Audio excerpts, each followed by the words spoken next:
aquest és un espai, això que en diem els diàlegs en Barcelona, que farem al llarg de tot l'any 2010 amb diferents col·lectius, amb diferents taules com aquesta, de persones que veniu aquí perquè sou persones que esteu vinculades i que esteu treballant dia a dia en el tema sobre el que articulem la trobada i el diàleg, però també deixeu-me que us digui una altra cosa, que veniu aquí perquè sou qui sou, que hem establert una relació de confiança, de treball, i que sabem que podem aportar coses, diguem-ne, és a dir, que per tant això implica que aquest és un espai de trobada en el que podeu dir exactament allò que vulgueu i allò que penseu, diguem-ne, Molt bé. Ja veieu, segurament us coneixíeu bona part, però pels que no us conegueu doncs ja heu vist que sou persones que algunes teniu allò un focus territorial molt clar, la Núria al Raval, l'Ignasi més a Trinitat Vella, Baró de Viver, un pastor, etc. Altres teniu més l'especialització de col·lectiu, gent gran, el Marcel, l'Oriol, no sé què, la Maria José, discapacitat, l'Antonio, alguns veniu més del món de l'activisme, altres més del món de la reflexió, però tots compartim la idea aquesta de que som operadors d'alguna manera de la inclusió a la ciutat. Mireu, jo la reflexió que us volia fer és que sabeu que almenys des del 2003, 2004, doncs l'equip que entrem, que llavors era la regidoria de Benestar Social i que ara és l'àrea d'Acció Social i Ciutadania, hem intentat fer avançar les polítiques socials a Barcelona molt amb un concepte que és el concepte que ens ha servit com a paraigües per fer moltes coses, que és el de la inclusió social, la idea aquesta d'avançar cap a una Barcelona inclusiva i per tant que el conjunt de les polítiques i de les accions que fem tinguin coherència amb aquest concepte de la inclusió social. Hem anat aportant elements de diagnosi, és a dir, hem dit que Barcelona és una ciutat que aquests últims anys ha canviat molt i molt ràpid, en el sentit de molta complexitat social i territorial, és a dir, que avui tenim una complexitat d'orígens que era impensable fa 10 anys, però que també tenim una diversitat d'edats, una diversitat de formes de convivència familiar o unes diversitats funcionals que avui estan presents en la ciutat, que globalment eren impensables no fa tants anys. Que al costat d'això la ciutat segueix tenint eixos de desigualtat allò molt tradicionals, però molt potents avui encara. És a dir, que seguim tenint un percentatge de persones que viuen sota el llindar de la pobresa a la ciutat, que seguim tenint desigualtats educatives i de salut, que a més ara, en una situació de crisi, tenim persones que havien treballat durant molts anys en precarietat i que avui estan en situació d'atur, diguem-ne. Per tant, hem anat aportant aquests elements de diagnosi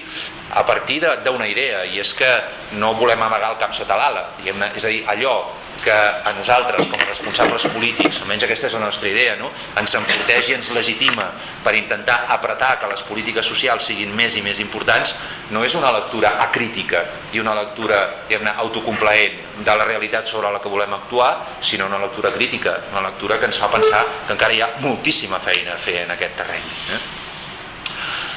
Per tant, aquesta és la diagnosi que hem aportat. Fins ara, nosaltres creiem que hem avançat, és a dir, que ens agrada posar en valor allò que hem fet i allò que hem avançat, des del punt de vista d'increment material de recursos, de serveis, de professionals, i també allò que hem avançat en maneres de fer, és a dir, creiem que hem anat avançant en articular determinades confiances i determinades formes de treballar en xarxa, però de la mateixa manera que us dic això, també som conscients que avui arrosseguem dèficits encara, és a dir, arrosseguem insuficiències, tant des del punt de vista de necessitats no ateses encara o no suficientment bé ateses, com des del punt de vista de que segurament no hem acabat encara de madurar prou tots els elements de treball en xarxa que hem expressat des del punt de vista del desig, de la intenció, etc. Per tant, aquest és una mica el punt de partida. Més coses. Clar, mireu, si em diguéssiu ara quines són les grans línies de treball que estem plantejant i que a mi em sembla que tenen potencial de futur. Home, jo us diria que hi ha com 3 grans línies de treball.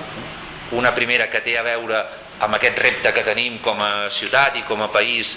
d'universalitzar de manera efectiva els drets socials, que per tant això que ens diuen les lleis, que l'accés als serveis socials, a l'autonomia personal, al suport a la dependència, a tota la cartera de serveis de la llei de serveis socials és un dret subjectiu de ciutadania, doncs que això sigui una realitat efectiva, diària i quotidiana en tots els barris de la ciutat. Aquest és un gran repte. Bueno, jo crec que l'estem entomant, l'estem afrontant, però queda molt camí a fer, per tant crec que hi ha molt potencial de futur, fins que efectivament diguem que qualsevol persona gran de la ciutat que necessita un suport per la seva vida diària pugui tenir un servei d'atenció domiciliària amb la cobertura i amb la intensitat que requereix el seu perfil de necessitats, doncs no pararem, no? Fins que una persona amb diversitat funcional opti per un esquema de vida independent i efectivament ho pugui tenir, no pararem, no? Bueno, fins que un infant en situació de risc, per desestructuració familiar, tingui dret a accedir diàriament a un centre obert, no pararem, no? Bueno,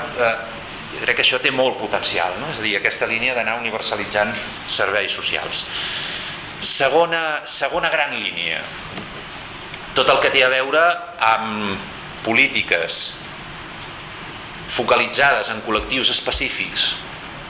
que acumulen un risc o una situació d'exclusió més elevada i més intensa. Per tant, polítiques focalitzades tant des del punt de vista de prevenir situacions d'exclusió com des del punt de vista d'actuar sobre col·lectius que estan patint la situació d'exclusió, com que aquestes polítiques sobre aquests col·lectius tendeixin a generar, a reconstruir condicions d'autonomia personal i per tant no cronificar situacions de dependència, no? I que per tant doncs, seguim tenint el repte de treballar amb les persones sense llar de la ciutat perquè les persones sense llar tinguin totes elles el dret a reconstruir la seva autonomia personal, o que els joves que venen del fracàs escolar i que tenen dificultats brutals per inserir-se en el mercat de treball puguin tenir aquells instruments per inserir-se en el mercat de treball, punts suspensius, no m'allargo, una mica la idea aquesta, per tant, de col·lectius que acumulen riscos, o poble gitano, per tant, generar totes i cadascuna de les condicions, o persones nouvingudes a la ciutat que formen part de col·lectius que tenen una acollida molt fràgil a la ciutat, per la seva pròpia distància cultural, lingüística, per la seva pròpia precarietat documental, etc. Segona línia, per tant. I tercera gran línia, com ho fem tot això? I per tant aquí el repte de dir nosaltres volem seguir aportant tot el que puguem aportar des de l'Ajuntament, però seguim creient molt en la participació, és a dir, en la participació en el sentit de generar xarxes d'acció compartides. També amb la participació més representativa, però aquesta ara no m'interessa tant discutir-la amb vosaltres, diguem-ne, ja tenim altres àmbits. M'interessa més aquesta idea de dir concertem capacitats d'actuació, i això en el marc de l'Acord Ciutadà per una Barcelona Inclusiva, en el marc de les xarxes que ara tenim ja en marxa o hem començat a fer, les relacions més bilaterals que tenim amb entitats hem intentat que a través dels convenis, etc., enfortir-les, però segur que hi ha encara molt i molt a fer, i una assignatura que jo crec que tenim especialment pendent aquí, i ara que hi ha aquí persones com la Núria, que treballa molt al Raval, o tu, Ignasi, o altres que treballeu en altres territoris, que és que tota aquesta idea de treball en xarxa que nosaltres l'hem intentat introduir molt a nivell de ciutat, la territorialitzem molt, que per tant que hi hagi veritables plasmacions territorials, a escala de barri, a escala de districte, d'aquestes xarxes d'actuació. Això és una cosa que avui tenim poc formalitzada, que evidentment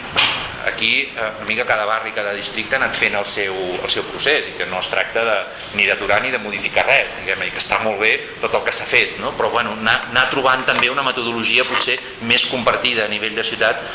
de com, un element que jo hi crec molt, que és el territori, que és el barri. Doncs pot ser l'espai en el que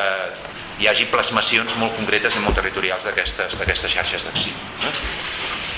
Bueno, escolteu, jo si de cas em quedo aquí, ja no us dic més. I ara, escolta, això, el que us volia demanar és reflexions.